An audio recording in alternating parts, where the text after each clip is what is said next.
Hey guys, what's up? Welcome to another review video for Arrow Season 4, Episode 21, entitled Monument Point. So we're getting down to the very end of the season with only now 2 episodes left. I have to say, this episode for me, I thought it was okay, but at times I thought it was kind of bad. It just didn't really seem very interesting to me at times, and overall, it just kind of fell flat for me, unfortunately. But there were a few positives that I did like. The first positive was Vinnie Jones's character, Brick. Bringing him back again, I actually like his character. I think he suits that character very well, and he's a pretty good actor. I really did like that character, and I think that character should be used a lot more in this show. I mean, he seems like a pretty cool villain. I wish they would probably use him more throughout the season, maybe as one of the more centralized villains throughout the season. I think that would be kind of cool. But yeah, the Vinnie Jones Brick character was really cool. Another positive was I did think that this episode had some pretty cool fight scenes in it, especially the one in the stairwell where Oliver like jumps down the stairwell and kicks a dude, and then he's like fighting close quarters combat with these other guys in the stairwell. I thought was really well done. I thought that was badass. And then there were a few other ones like when he was fighting Brick in the woods, and that whole entire fight scene I thought was really awesome. So yeah, there was a few fight scenes, and some of the action in this was really well done. Another positive was I actually did like that short scene with Thea and Malcolm Merlin. Uh, Again, John Barrowman is a very good actor, and that scene he had with Thea, that was short but sweet. But everything I think he did with Thea and Thea herself, I thought was very well done and very good. It had some good acting in those scenes. I also thought the Felicity and the Calculator, her father, scenes were actually very good, and actually seeing that those two work together and bond together and have this episode pretty much together, I thought was really well done as well. So I did think that that was a pretty strong point as well. It's like we had a lot of father daughter bonding in this episode. I mean, we had Thea and Merlin together, and then we had Felicity and her father, the Calculator, together. So I thought that was kind of cool dynamic of all the father daughter stuff going on. So I thought that was kind of cool. I thought that the ending when Felicity redirected this nuke and it actually exploded, killing like tens of thousands of people in this smaller town. I was actually a little shocked. I was kind of surprised that they actually showed a nuclear bomb going off in this smaller town like that. So I mean, I was like, this is kind of interesting now. Uh, I, I actually want to find out now what's going to happen with the repercussions of this nuclear bomb going off, and if it's going to have any ramifications for Felicity. I mean, what her feelings is going to be now, of actually not being able to stop this bomb. It actually went off and killed tens of thousands of people. Now that's going to be on her conscience. So going in maybe into the next season, it should be interesting to find out where are we going to stand now with Felicity, how she's going to feel about having all these deaths on her hands now. So I thought that was kind of interesting as well. But overall, I did have a few negatives here and there.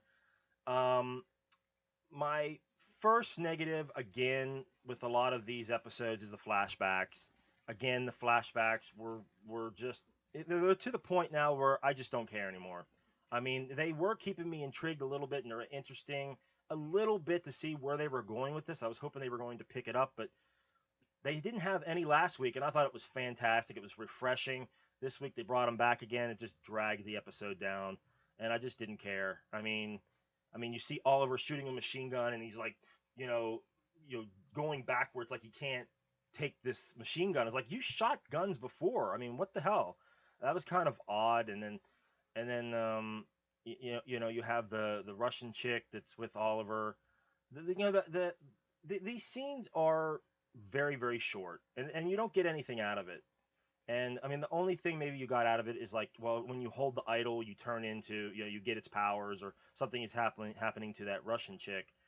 But um, other than that, I mean, I didn't get anything out of it, and I just don't really care anymore about the flashback. So, I mean, they're just a waste of time at this point. They're just a point, just to fill in the episode and drag out the other stuff that's happening.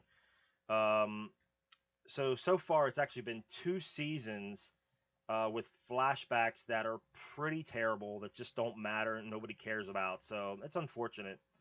I'm not really holding out a lot of hope for next season with the flashbacks. I'm probably guessing he's going to be in Russia or something. I mean, at this point, I'm thinking, wow, it's just going to be another season where the flashbacks are terrible, unfortunately.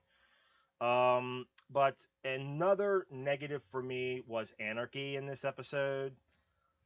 There was at one point where I was like, how did he get inside that bubble? That the area where Damien Dark is holding Felicity and all these other people he's trying to save. How did Anarchy get down there? I mean, these people cannot get out, but suddenly somehow he gets in. I mean, that just didn't make any sense.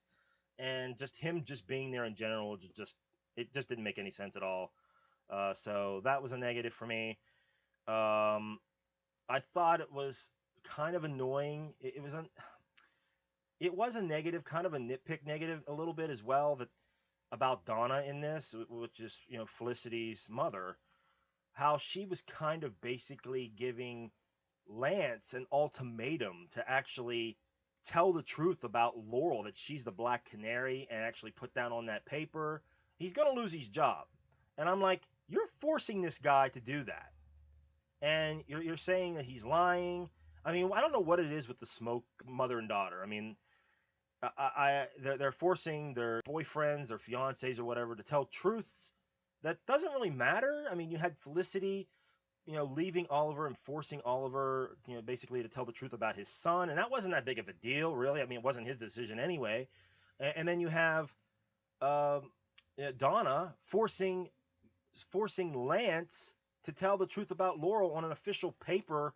Now he's not going to be able to get his job back. He's going to lose his badge. I mean, and who knows what might else come of that.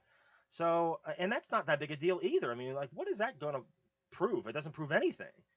And now it might have repercussions of maybe they can lead this back to Oliver and the rest of the team. I mean, I don't know. It's just, I got a little bit like pissed about that. I was like, well, what's the big deal? I mean, so what?